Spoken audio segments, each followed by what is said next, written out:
I'm joined here today with a friend and colleague, Connor Beaton, author of the new book, Men's Work.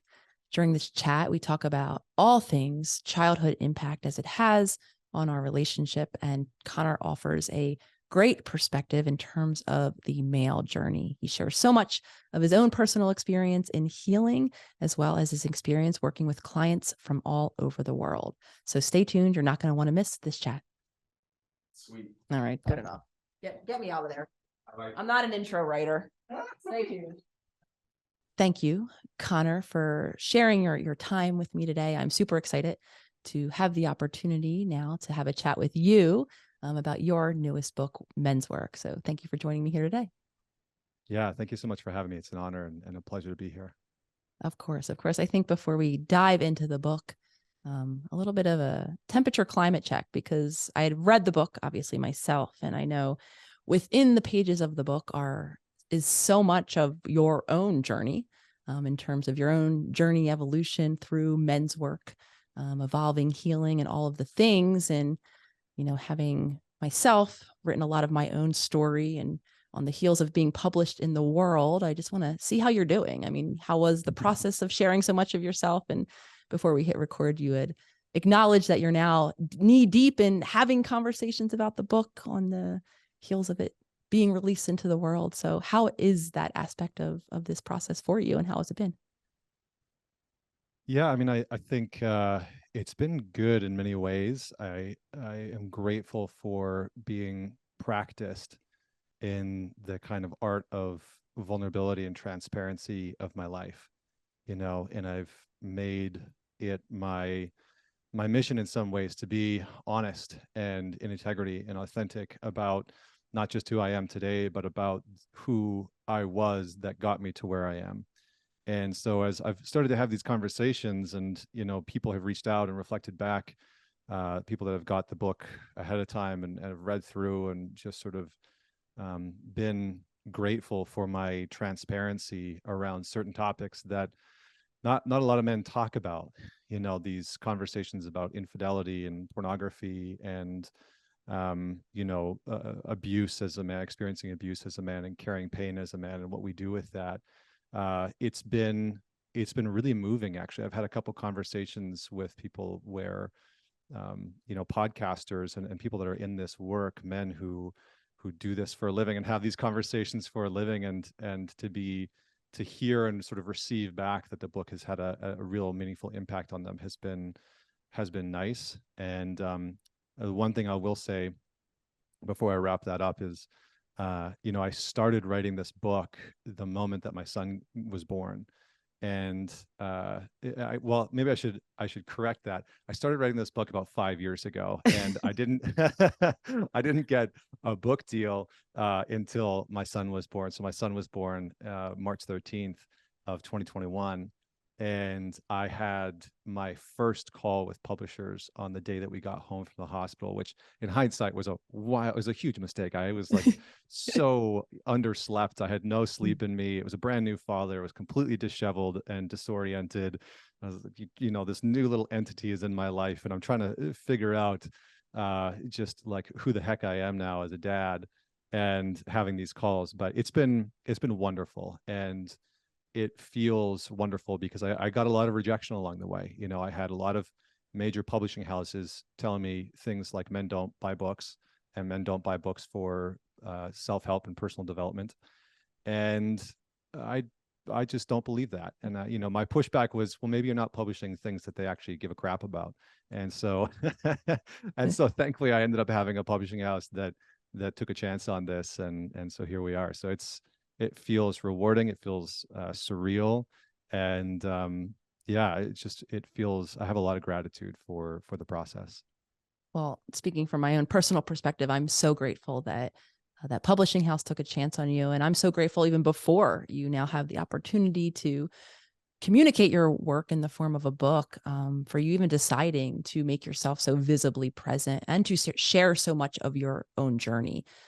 Because to speak to that point, I think for many different reasons, whether we want to talk of the gender line or not, so many of us as humans, are fearful of telling our authentic truth. And in my opinion, and now in my lived experience, there is so much healing in just hearing another story. And I think as we're diving into the content of the wisdom that you're sharing in your book, Men's Work, while it is called Men's Work, and you and I were having a bit of a chat before we even hit record, for all of you out there listening, when we're talking about sharing stories, not only can I imagine might there be a universal, similarity in some of the content that we're hearing, whether or not you identify as the male gender or not, for all of us that are in whatever relationship it is with any males present in our life, whether it's a romantic partner, a friendship, a business partner, or just navigating the world with, humans, other humans in the other gender. I think there's just so much value. And again, in my opinion, healing can happen as we make space for each other's story. And I think the part of the story that I want to begin with is actually the subtitle of your book. So anyone who is watching this, the book, I'm holding it up now, Men's Work, A Practical Guide to Face Your Darkness, End Self-Sabotage, and Find Freedom. So let's dive into the darkness aspect of it first. It's right up there in the subtitle. And you talk a bit about the shadow. So I think that's a really great place and one of the most vulnerable aspects, and even lack of awareness around what the shadow is. So can you tell us a little bit about, to you, what the shadow is, how we know we have it, where it comes from, and let's dive into the darkness a bit. Yeah, well, there's maybe a good title for another book is A Dive into the Darkness. But yeah, I mean, the shadow in just sort of like short form is a concept that was created by a really famous psychoanalyst named Carl Jung back in the early 20th century. And the notion is that the shadow is the sort of psychological part of us where we store all of the content that we don't want other people to know about in order for us to fit in and belong. So if you grew up in an environment where it wasn't safe for you to express your humor or express your sexuality or express certain preferences or choices in your life, that part of you, you will have learned very quickly to disconnect from that part of you. And it's not that it goes anywhere. It's not that it dies off. It's that it just begins to hide from the world, right? From the people around you. And so this shadow, this darkness is generally where we store our insecurities, our perceived inferiorities, and the parts of us, the elements of us, our behaviors, our choices, etc., that we genuinely don't think other people will like. And so for us to find a sense of wholeness, for us to find a sense of congruency and authenticity and a sense of belonging, whether that's in a romantic relationship or within the context of a work environment or a friend circle, we have to be willing to see what it is that we have tried to discard about ourselves that is true. Because that psychological, emotional, spiritual, physical material is the stuff that will get in the way of our aims, our goals, the type of love that we want, the type of image that we want to project out into the world, the type of career that we want to have, the goals that we have. So Jung said that the shadow essentially becomes the thing that thwarts our most well-meaning intentions. So we have to start to pay attention to this part of ourselves. And in doing so, and this is maybe the last thing that I'll say about this, and we can maybe probe a little bit deeper. In doing so, our shadow is also the place where the gold resides. You know, this is why when you read mythology or mythological lore, fairy tales, fantasies, etc., it's always in venturing into the underworld, venturing into the unknown, venturing into the cave where you know, sort of quote unquote face the dragon, that there's some form of intangible reward, right? The gold isn't always gold. The gold might be your voice. It might be your truth. It might be a strength to stand up for yourself in a relationship or claim something that you before then weren't able to fully own and admit to. And so for me, how I came to this was, and I'll try and condense this as well, was that I had hidden a large part of who I was and in my life. And in the book, I talk about how I was sort of living this dual life where on the outside, it looked like I had this wonderful existence. You know, I was traveling the world. I had this cool career. I was singing opera of all things. I was a classical singer. I was, I had the motorcycle and the Mustang and the cars and, the wonderful partner who I was madly in love with. But behind the scenes, I was complete disaster. And I was abusing substances. I was abusing pornography, drugs, alcohol, womanizing. I was really out of control in a lot of ways because I was insecure. And I, more importantly, was in a tremendous amount of pain. I was really hurting from a childhood of verbal, physical, emotional, and sometimes, and sometimes physical abuse. And so one of the things that I talk about in the very beginning of the book is a man's work begins in pain. And I said that because for many of us as men, we've been taught to suppress our pain. We've been taught to ignore our pain. And so we become deficient in our capacity to deal with emotional or psychological pain.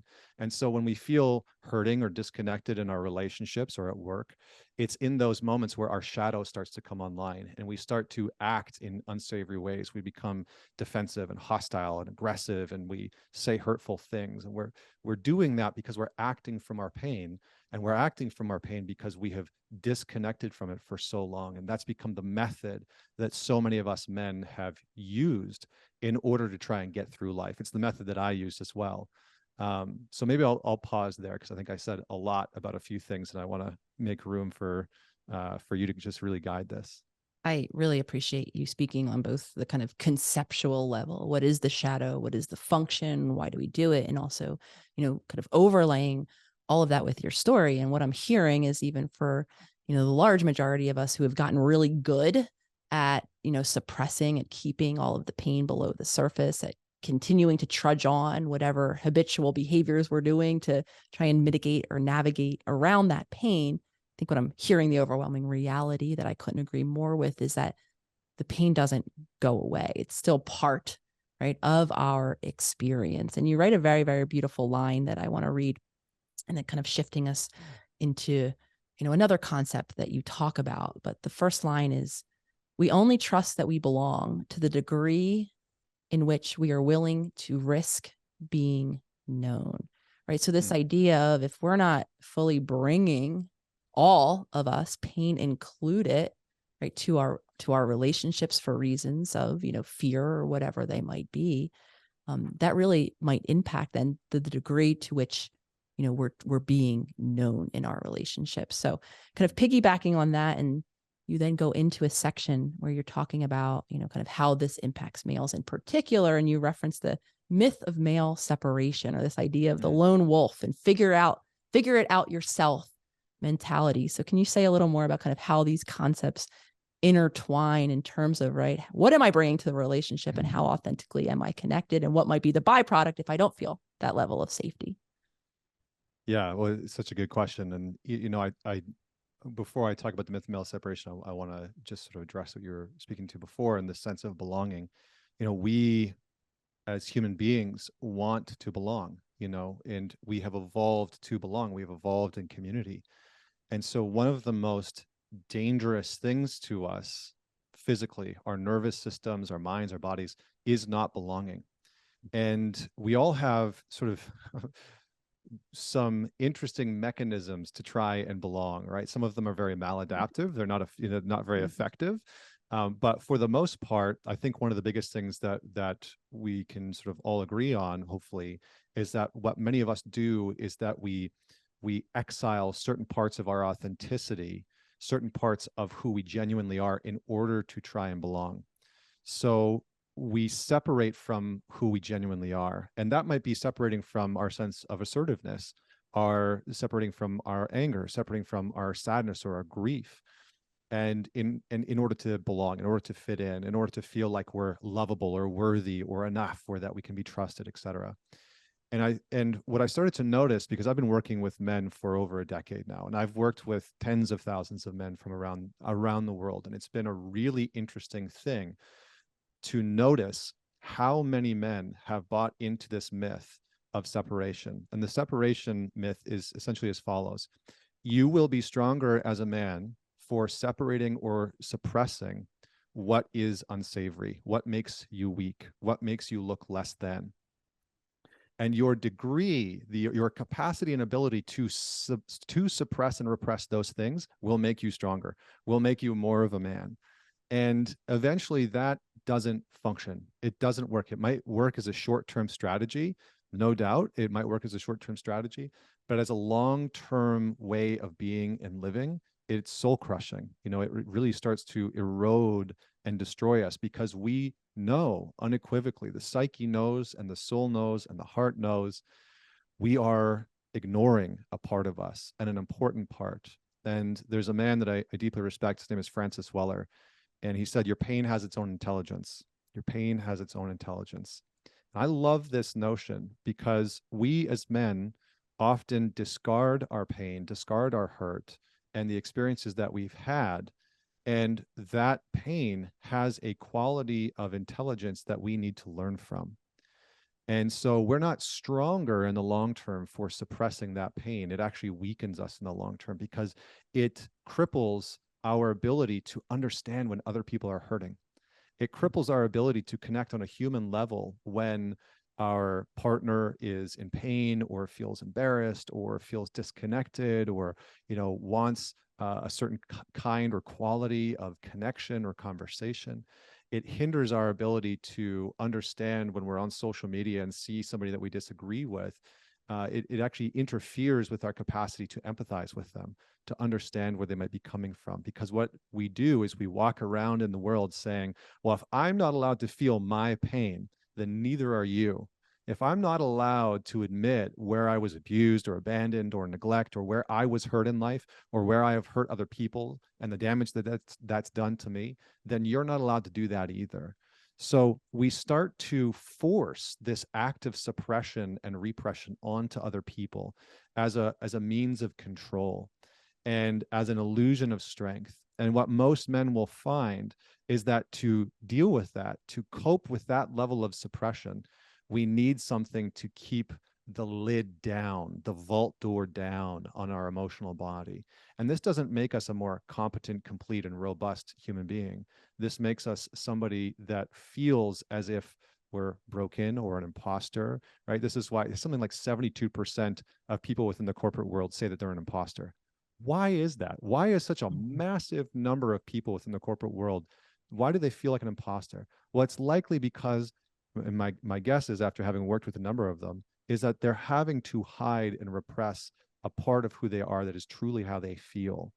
And our emotions are important data, important information that we need to learn how to interact with, how to be in relationship with, how to be with that energy. And so the repression only leads to us needing alcohol, porn, drugs, weed, etc., in order to numb it out. And the last thing I'll say is that numbness is not an emptiness. And I'm going to speak to this very clearly for a lot of men, because a lot of men that come to work with me, they say, I feel numb. You know, I don't know what I feel outside of anger. Numbness is not an emptiness. It's not an emotional emptiness. Numbness is an emotional fullness. It's when your body and your heart and your mind are so full of undealt with, unwitnessed, and unseen emotions that you haven't been willing to engage with, that your body and your mind start to short circuit. Your nervous system literally starts to shut down, and your mind literally says, I can't deal with this, and so I'm just going to pretend like it's not even there. And so we need substances to help us numb, to help us sort of go back to sleep, to our truth. Kind of hearing my head repeat this idea of unwitnessed emotions, unseen, right, emotions, and how powerful that language is. And so kind of when we're thinking about, we talked about the shadow, these aspects, of ourself, and this, beautiful idea of to know another's pain, to be able to hold space, to empathize, really, very much aligned with the work I put out. That begins, right, with ourself. And so when we think about where whatever this habit of repressing, of suppressing, of, not allowing our authentic expression to be, you bring up the topic and, looking back early on into our childhood, You talk about a concept of the shadow of the father, I think is how you call it. And obviously, members of my community hear me go on and on about childhood and the impact of our caregivers in these early environments. So can you say more about what your kind of thoughts are on these early experiences and this learning essentially that take place, and what role the father, whether present or not, may or may not play in terms of this type of learning that we're talking about? Simply, what is our relationship with our emotions, and how do those early figures, the father in particular, play a role? Yeah, I mean, there's a huge amount of literature out there, of data and research that shows how important a father is to a child's development, and especially for young boys. And I think, one of the things that I wrote about in the book is this notion, I think I called it the plague of absent fathers. Mm-hmm. And one of the things that's very challenging is that young boys, who will grow up to be men who identify as men and who operate in the world as men, will learn what that looks like from their father. And we very much mirror things in our environment. I think this has been proven time and time again, right? Our environment helps to build who we are, and there's a little bit of nature and nurture embedded into all of us. But the role of the father is really helpful for young children specifically in being able to understanding rough and tumble play, taking risks, and sort of encouraging those things to go out into the world and take a risk and do things that that maybe are borderline unsafe sometimes, but teach us valuable lessons about being able to be risk prone and create a kind of anti-fragile way of being. And this is a very helpful thing for a lot of young boys and a lot of young men. You see the rise of public figures that are very controversial. When I say public figures, I mean men that are very controversial. And I've talked about this a few times, where you see people like Jordan Peterson, just as an example, who's very, very controversial. And I almost hesitate to drop his name, but he's very controversial. And for me, he's controversial because for a lot of young men, he embodies this sort of archetypal father that they didn't have. Somebody that's telling them very simple things, right? Make your bed, clean yourself up, prioritize yourself first, be able to lead yourself first in your life. And it's sort of these first principle experiences that are incredibly important. So young boys will specifically, because we're talking about men and boys, young boys will look at their father as the image of who they could potentially become as a man. And there's a lot of interaction, a lot of quote unquote emotional nutrients, as I call them, that we get from that interaction. And in the book, I talk about how my parents got divorced when I was 3, and my father left. And, I didn't understand what was going on. I didn't really know what was happening. And when I was about 6 or 7, my mom remarried my stepfather, and my dad remarried to my now stepmother.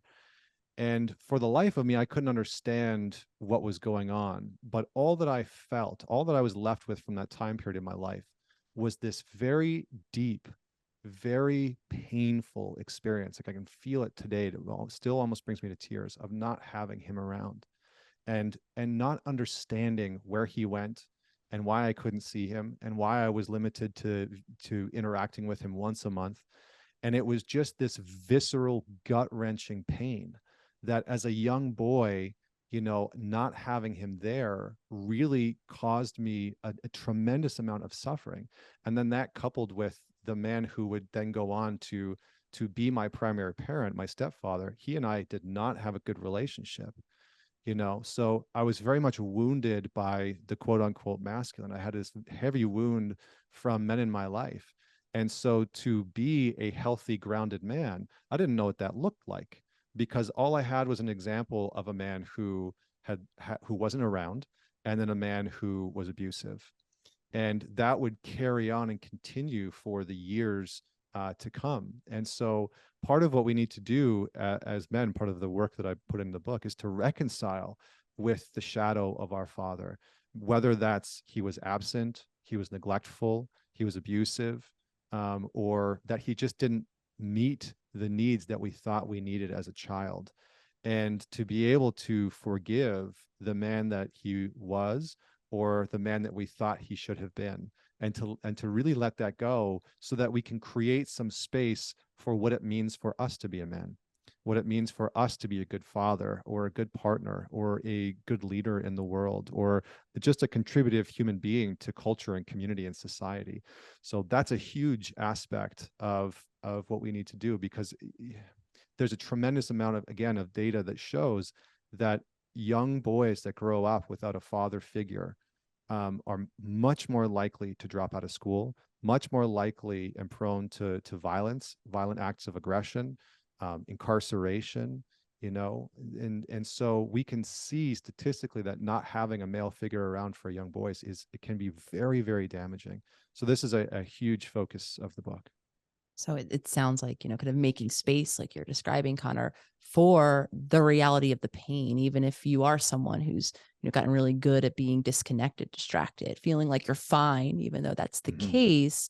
I think what I'm hearing is the reality of it is allowing, whether it's the absence or the presence of a father figure who, whatever the dynamic may or may not have been, might have caused some deep wounding. So allowing Mm-hmm. yourself to embody, right, the experience of being with, going back to that concept you beautifully worded earlier, the pain, being with the reality of your experience, and kind of shifting a bit now to the other caregiver that I imagine some listeners might have had present. You then go on to speak of the role then of a mother, and again, similarly speaking a bit about this concept of the shadow of the mother. And can you say a bit more about how that then interacts with whether or not father was present or not, and essentially what role or impact the motherly figure, whoever that might have been in the listener's life, might have played? Yeah.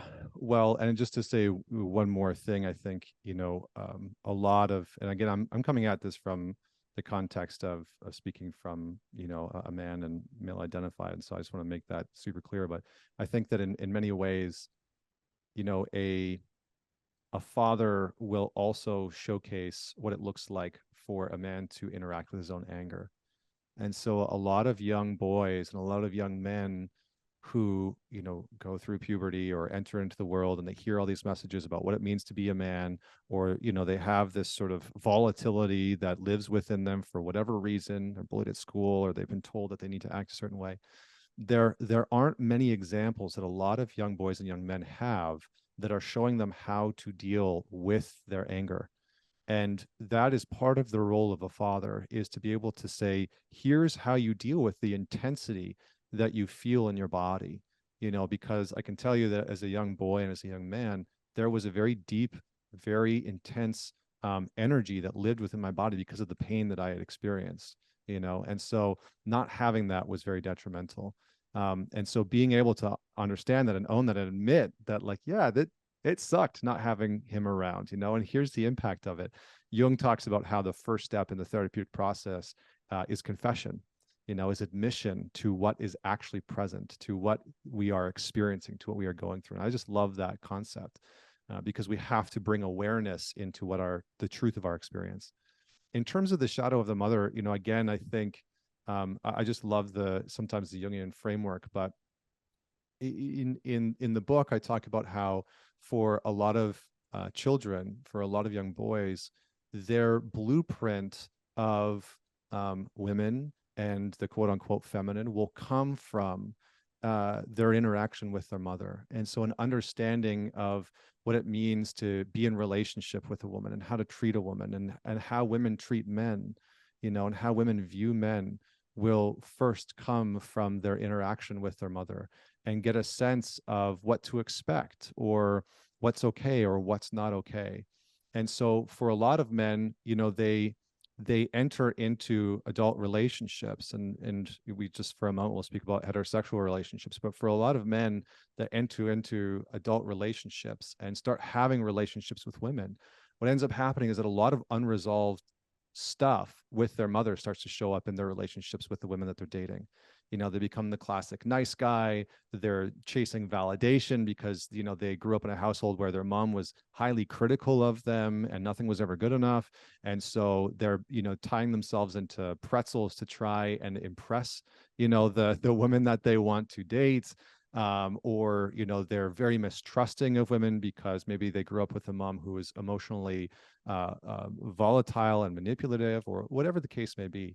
And so it's in the book, I really talking about looking at the dynamic of the parents that you grew up with and understanding the sort of foundational blueprint that that parent put, maybe not put on you, but placed into your mind just by being in proximity with them, by having a relationship with them, and being able to understand, like, oh, this is my story about women. This is my story about being in relationship with them, and how it's safe or unsafe, or the story that women are a certain way, or that they're always going to do a certain thing. And so challenging the narratives and the stories that men hold about women by viewing it through the lens of the primary woman that brought them into this world, because that's a very sacred relationship. The relationship between a mother and her child is a very, very sacred relationship. And I think for a lot of men, they sometimes don't look at that relationship. And so I talk about being able to view, what was great about it, and what did you love about that dynamic and that relationship, and maybe what are some of the stories and the narratives and some of the pain that you've carried through into your adult relationships as a man, and are maybe trying to resolve in your adult relationship with your partner, or even with the people that you interact with online or at work. We all try and resolve our stuff in various different ways. And so that's a huge part of it.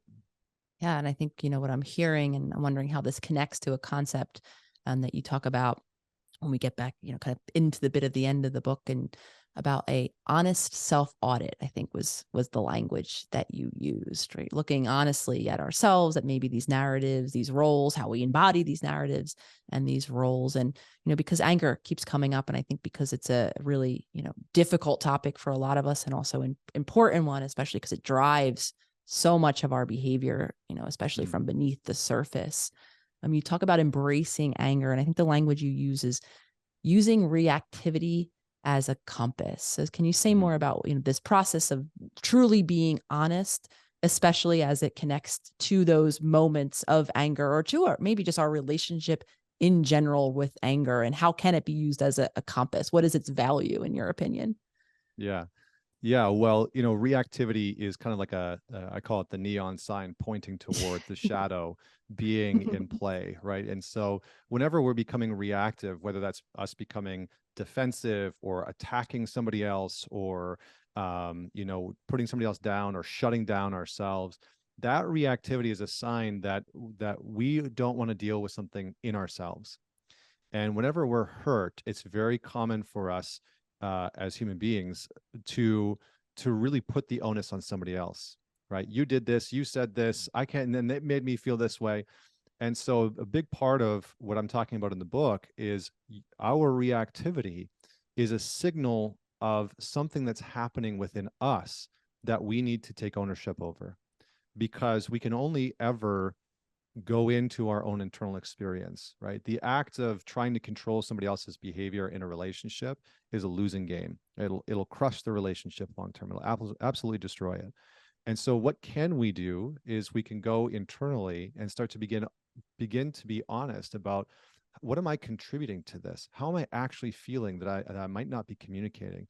If I'm getting reactive and I'm becoming loud and sort of puffed up, but I'm not admitting that actually it hurt what you said, or I'm embarrassed about what I did or what I forgot to do, or I feel ashamed of how I've acted, then I'm not taking personal responsibility for my part in the conflict, in the dysfunction. And one of the things that I talk about in the book is that we as men, there, I sort of give a little bit of push to become a trauma-informed man, to understand how trauma affects our systems. Because I think for most men, I talk about this concept of self-leadership and being able to influence ourselves towards our highest goals, our highest aims, and to really have a vision of who it is that we actually could become as a person, as a human being, as a man. And in order to do that, we need to understand how our past, how our reactivity, how our pain is getting in the way of doing that. And so we all have our own certain brand of reactivity. You know, for some people, it's going to be, you're going to go straight into criticizing the other person. You know, for other people, reactivity is going to look like shutting down, slamming the door, walking away, closing off for a few days, right? Or a few hours.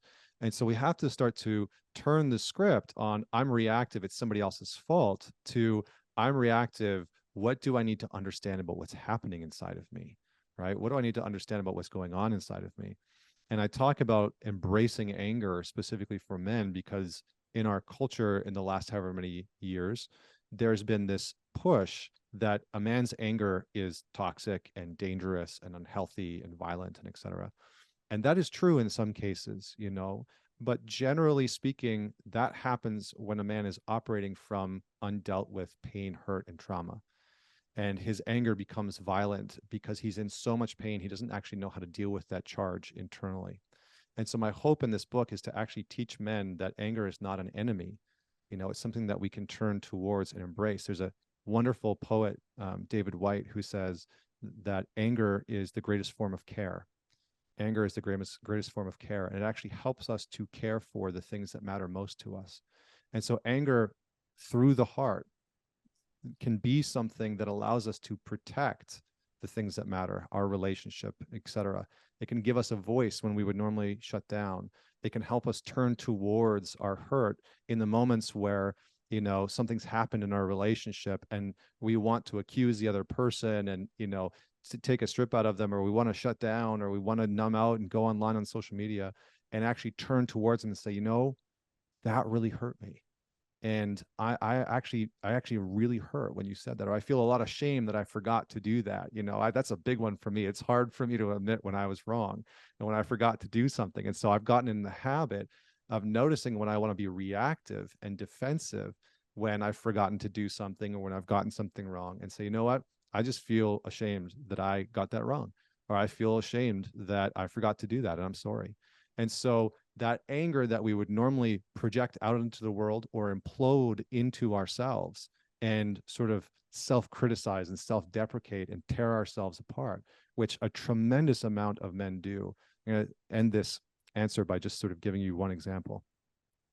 In a lot of workshops, because again, I've worked with a ton of men who just have such a damaging self-talk, like really, truly damaging self-talk. I sometimes think that most people underestimate how many men are really engaged in this this internal dialogue that is very vicious towards themselves. In a lot of workshops, what I'll do is I'll partner guys up and I'll get them to sit across from one another. And by this time, they've usually built some good rapport with one another. They know the other guy and they've had some good conversations with them. You know, they know about their lives a little bit. And I'll start asking them to give me a sense of what their inner critic sounds like. You know, this voice inside of them that's constantly criticizing their every move and their perfectionism. And I'll say, okay, now take a deep breath and speak to the man across from you from the place of your inner critic, as if you were the inner critic and he was you, and then go for it. And every single time, every guy's like, well, I don't want to do that. I don't want to speak to him like that. But for some reason, we have allowed ourselves to operate from this place of really severe self-deprecation. So our reactivity is this sign that we're either harming someone else or harming ourselves, and we need to bring attention to it. And we need to be able to heal our relationship to our anger, right? Heal our relationship to our anger so that it can be healthy, so that it can be directed towards something that's meaningful versus something that's destructive. So I think that's the difference between anger and aggression, right? Anger is something that can be healthy, that is just something that we all experience. It can be something generative that allows us to create boundaries, right? Which teach other people how to treat us. And aggression is generally something that is attack-oriented and destructive and meant to tear down. It's not meant to build up. And so that's how I generally differentiate between those two things and talk about it with men. I really kind of appreciate that distinction, and also kind of piggybacking or building on this concept of self-harm. I really appreciate how you illustrate how reactivity can look a bit different than that explosive version of anger that I think some of us might be more familiar with, and can look like that shutting down, that separation from, and going back to the beautiful wisdom you shared very early on this chat, which is that we all need relationships. We all deeply desire to be known, to be connected, to be in relation to other people. So I could go as far to say is, because as someone who's lived that separation, that disconnection, for me, as that my main way of keeping myself safe when I didn't feel safe, just being who I was, that, in my opinion, is another way, maybe not so explicitly obvious, but that we are harming ourselves and those that want to maybe desperately be in relationship. And I imagine a lot of listeners might be in relationship, whatever that might be, with the shut down version of a partner, and right, how damaging that can be. And another distinction that I was very interested in, I was hoping you could speak a bit on, is you talk about the difference between solitude and isolation, and being, you brought up boundaries and separation and safety, and what role, if any, does separation from any active relationship that we might be in play in terms of the journey of healing and journey of men's work in general? Yeah, I feel like I'm going to quote Jung a lot on this show for some reason, but he had a great line where he said, you cannot heal what you cannot separate from. You cannot heal what you cannot separate from. Now, that doesn't mean that you need to cut yourself off from that thing, right? And so this is the tactic that a lot of us as men use, which is either I feel something that I don't like, or I've been told I'm not allowed to feel. And so I either try and cut myself off from it entirely and ignore it, or I become it and I react from that place. So I feel anger. I've been told that I'm not allowed to be angry, or that it's bad when I'm angry. So I'm either going to try and cut myself off from that and completely shut it down, or I'm going to react from it and become it. And then I become volatile and unconscious, right? Because that's really what happens when we move into that aggressive space. This is, I usually talk about this because it makes sense for a lot of guys, but when we say, oh, I lost it, I just lost it, right? Well, what do you actually mean when you say that? For most people, if you really tune in, what they are actually saying is, I lost consciousness. I lost my conscious capacity to respond. There was no pause, there was no breath, there was no regulation, there was no checking in with myself. I lost consciousness and I reacted from that emotional experience internally, and it was an unconscious experience, right? So we really have to remain conscious to what our experience is. And that is really what I think a lot of the work is for men, is to remain conscious to the intensity of sometimes what the experience is that we're feeling, whether that's the experience of grief after losing a relationship and feeling heartbroken, or staying conscious to the intensity of the heat of our anger or our arousal, or whatever it is that we're experiencing. Because a man who's conscious of his experience is much more safe to women, to men, to society, to culture, than a man who's unconscious to his internal experience, right? That's a dangerous man. That's a really dangerous man, right?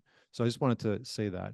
But in terms of this solitude and isolation, one of the things that I noticed during the time that we just went through, the time that will not be named, but one of the things that I noticed through the time that we just went through is that isolation equals amplification. It's just a very simple equation that I came up with. Isolation equals amplification.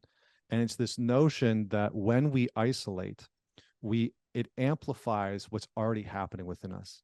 And so again, as men, we've been taught that if we're feeling angry, or we feel grief, or we feel sadness, well, we should suppress those things. And over time, what we convince ourselves of is, in order for us to protect ourselves from the people around us, from the people that we love, from our kids, from our family, from work environments, in order to protect them from what we are feeling and experiencing that feels too big, we need to isolate ourselves.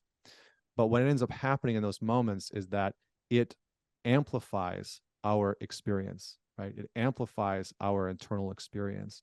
And so I talk about in the book this notion that isolation really makes you as a man impotent, and not impotent in the sense sexually, but impotent in your ability to connect with people that you love. Because when we are isolating, what we're really telling them and telling ourselves is, I don't trust me. Right? I don't trust me. I don't trust myself to deal with this anger, or to express this grief, or to express this sadness, or for you to see my vulnerability, or for me to own my part in it, or whatever it is. I don't trust me. And so isolation then begins to brew and elevate our internal experience, whatever that experience is.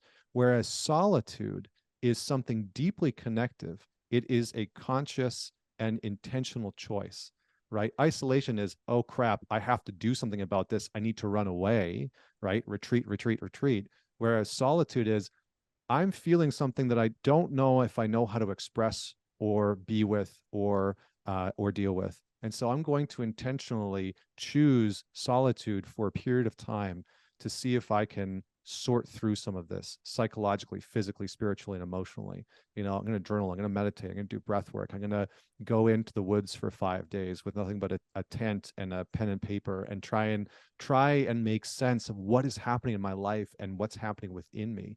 That is very different.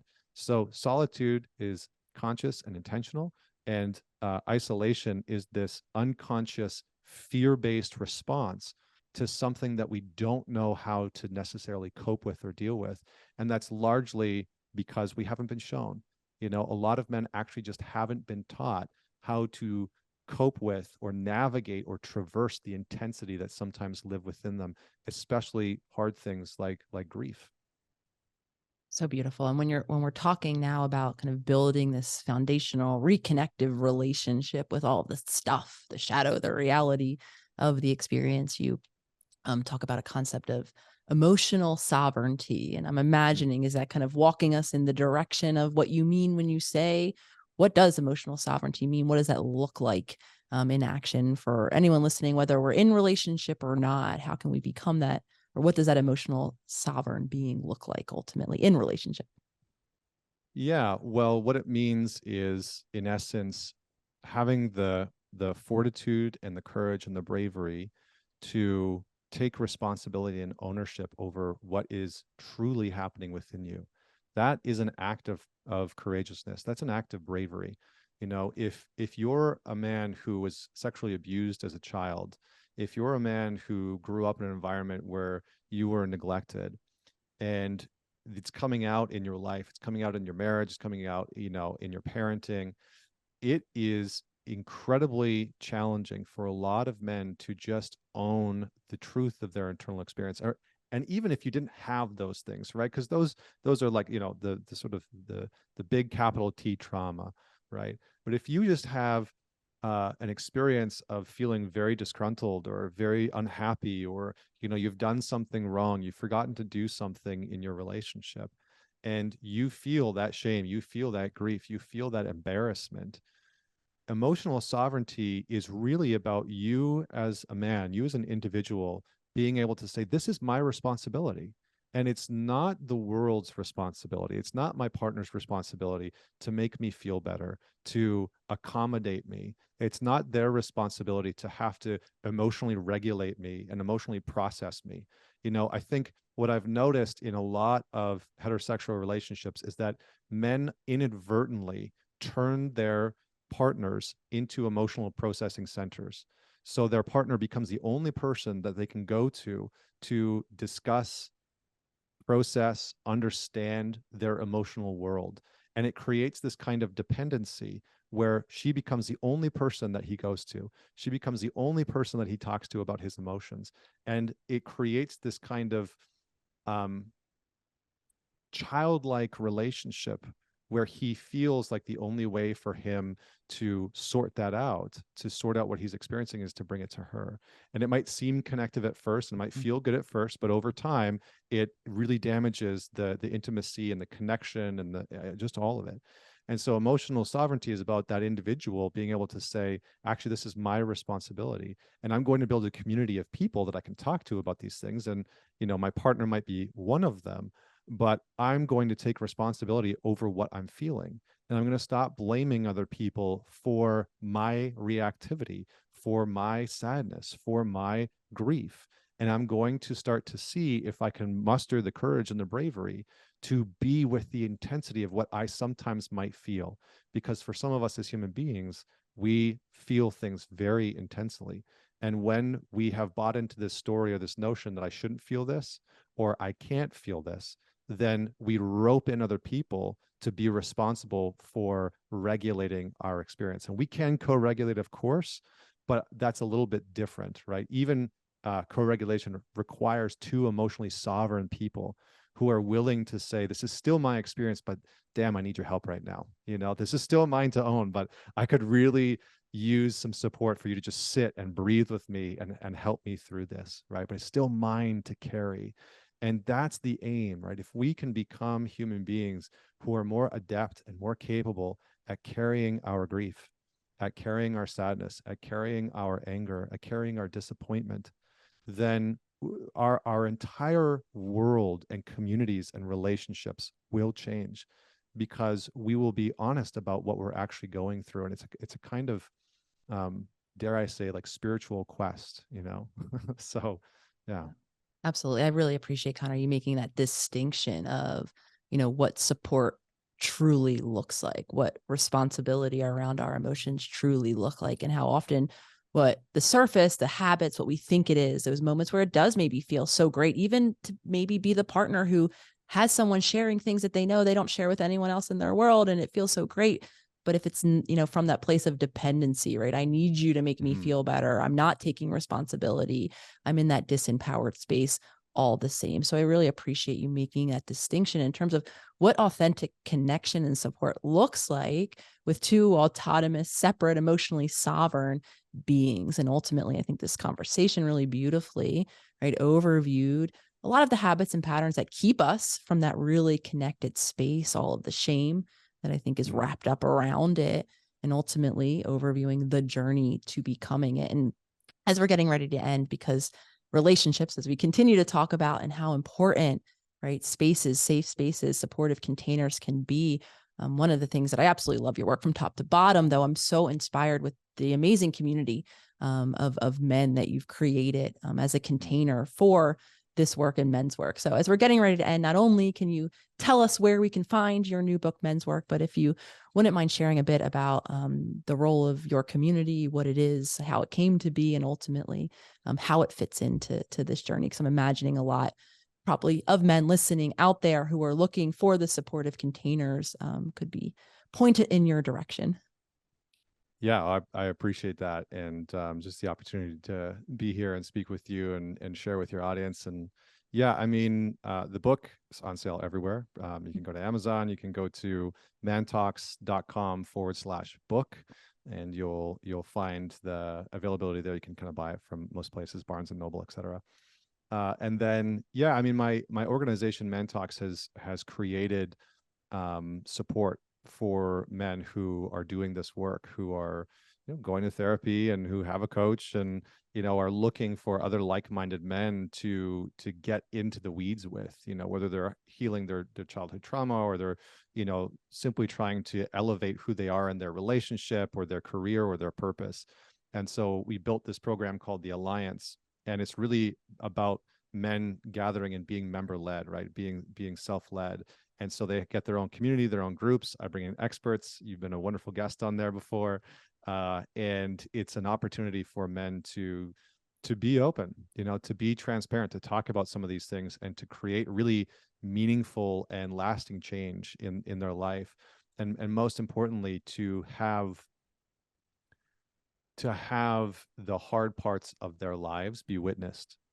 As I said in the very beginning, we all want to belong, and for most of us, what that looks like is having the things in our lives, the past, the pain, the failures, be witnessed by other people, and to have the hard parts of our experience, our grief, be witnessed by other people. And so it's a place for men to really get to know one another in a completely different way, in a more depth oriented way than the surface level that we're sometimes accustomed to out in our culture.